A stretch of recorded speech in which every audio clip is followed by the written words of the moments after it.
Wuhan, la plus française des villes chinoises, est devenue à la fin de l'année 2019 l'épicentre de l'épidémie du coronavirus. Nous avons un total de 24 376 décès en France. La France devient le troisième pays le plus touché d'Europe par l'épidémie de coronavirus. À la date du 29 avril, elle comptait plus de 130 000 personnes contaminées par le virus du Parti communiste chinois. 3 mois se sont écoulés depuis l'éclatement de l'épidémie en France. Le 24 janvier 2020, 3 premiers cas, dont 2 touristes chinois, ont été officiellement recensés en France. La troisième personne est le premier Français contaminé. Il s'agit d'un homme d'affaires d'origine chinoise. Il était rentré de Chine et avait séjourné à Wuhan. Il a été hospitalisé à Bordeaux, la ville jumelée à Wuhan, en 1998. Dans le contexte de la rapidité de progression de l'épidémie, de nombreux aspects ont été étudiés. Parmi eux, des analystes politiques mettent en avant ses relations avec le Parti communiste chinois. Le dialogue diplomatique entre la France et le Parti communiste chinois débute en 1964. Pendant la guerre froide des années 60, la République populaire de Chine, en tant que pays communiste, était largement isolée de l'Occident. Et la France était la première des grandes puissances occidentales à établir des relations diplomatiques officielles avec le Parti communiste chinois, ce qui a suscité une grande polémique à l'époque. En 1966, le général de Gaulle et Zhou Enlai, le premier ministre de Mao Tse-tung, ont décidé de faire de Wuhan la ville modèle de la coopération franco-chinoise, d'après Serge Lavrov. Jusqu'à la fin des années 1980, cette coopération est essentiellement universitaire. Chaque année, l'université de Wuhan forme environ 2000 étudiants français venant des plus grandes écoles et universités françaises. Wuhan compte 2 écoles de la mission laïque française, l'école française internationale de Wuhan et l'école Peugeot-Citroën. En 1997, la France et Pékin établissent un partenariat stratégique global qui va dans le sens d'un renforcement des échanges, aussi bien économiques, culturels que diplomatiques. De 2000 à 2018, tous secteurs économiques confondus, les investissements directs chinois en France ont totalisé près de 14,3 milliards d'euros. 2018 voit une forte augmentation des investissements chinois en France qui s'élève à plus 86%. D'après les Échos, il y aurait environ 1100 entreprises françaises en Chine, avec 5500 implantations. Elles sont à l'origine de 600 000 emplois, ce qui fait de la France le premier employeur européen de la Chine. Cette position est liée à la forte présence de l'industrie française, chimie, automobile, équipements informatiques et électroniques.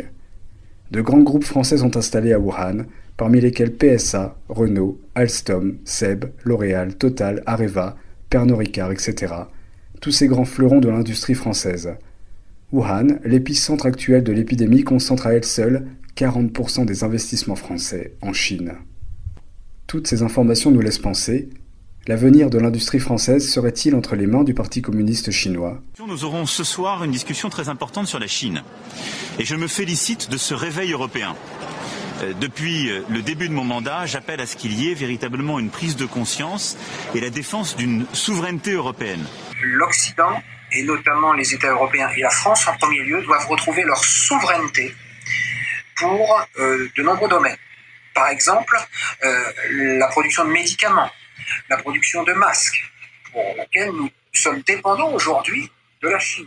Donc il faut réorganiser le système économique mondial, et pour dire les choses clairement, il ne faut plus que la Chine soit l'usine du monde, parce que le monde est en danger à ce moment-là. D'après la tribune du député Éric Ciotti, totalement aveuglé par le profit, nous nous sommes liés les mains, faisant des Chinois les maîtres de notre avenir industriel et pharmaceutique, mais aussi du cours géopolitique du monde. Si ces inquiétudes sur l'avenir de l'économie française ont sonné l'alarme, le plus préoccupant pour la France à l'heure actuelle est d'avoir aidé le Parti communiste chinois à construire le laboratoire P4 de Wuhan au vu de la pandémie qui sévit dans le monde. Dans les années 2000, la coopération franco-chinoise à Wuhan se poursuit dans le domaine médical. En 2003, suite à la pandémie de SRAS-1, la Chine fait savoir à Paris qu'elle souhaite acquérir un laboratoire de haute sécurité biologique. Cette demande fait polémique dès le début. En cause, les soupçons des services de renseignement français quant aux intentions de la Chine de créer un programme biologique offensif. Le SGDSN, Secrétariat général de la Défense et de la Sécurité nationale, redoute qu'un P4 puisse se transformer en arsenal biologique. En 2004, le Dr Chen Ju, futur directeur du P4 de Wuhan, l'ami de l'ancien président Jiang Zemin, a rencontré le Premier ministre Jean-Pierre Raffarin Puis, lors d'une visite à Pékin, Jacques Chirac scelle une alliance avec son homologue chinois. Les deux pays décident de s'associer pour lutter contre les maladies infectieuses émergentes. Ce partenariat gouvernemental aboutit à la construction du laboratoire P4 de Wuhan et sonne le commencement de certains projets scientifiques de coopération franco-chinoise. En réalité, la coopération franco-chinoise espérée entre le P4 Jean-Mérieux INSERM de Lyon-Bron et celui de Wuhan ne démarrera jamais vraiment. Alain Mérieux lui-même le confirme à la cellule d'investigation de Radio France. On peut dire sans dévoiler un secret d'État que depuis 2016, il n'y a pas eu de réunion du comité franco-chinois sur les maladies infectieuses. En effet, le très sensible laboratoire de virologie P4 de Wuhan a peu à peu échappé au contrôle des scientifiques français. Contrairement aux promesses initiales, les Chinois travaillent donc sans regard extérieur de chercheurs français. Également depuis 2000, la France intensifie la coopération et les échanges hospitaliers avec la Chine, en particulier dans le domaine de la transplantation. Le CHU de Bordeaux coopère avec l'hôpital Asia Heart de Wuhan, un centre de cardiologie. Le CHU de Bordeaux n'est pas le seul hôpital français à avoir développé des partenariats semblables. En fait, les CHU de Paris, Montpellier, Strasbourg, Nantes, Toulouse, presque toutes les plus grandes villes de France ont aussi développé ce genre de partenariat. Le célèbre hôpital Jiangnan de Wuhan est même surnommé le modèle de coopération hospitalière sino-française. Celui-ci a aussi été accusé d'avoir participé au prélèvement forcé d'organes. La provenance de ces organes a fait l'objet d'enquêtes et un tribunal indépendant à Londres a récemment reconnu le régime chinois coupable de les prélever de force sur des prisonniers de conscience.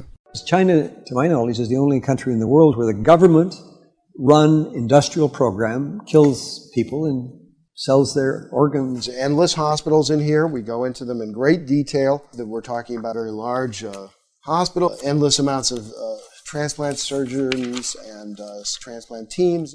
It was bringing in about $9 or $10 billion a year.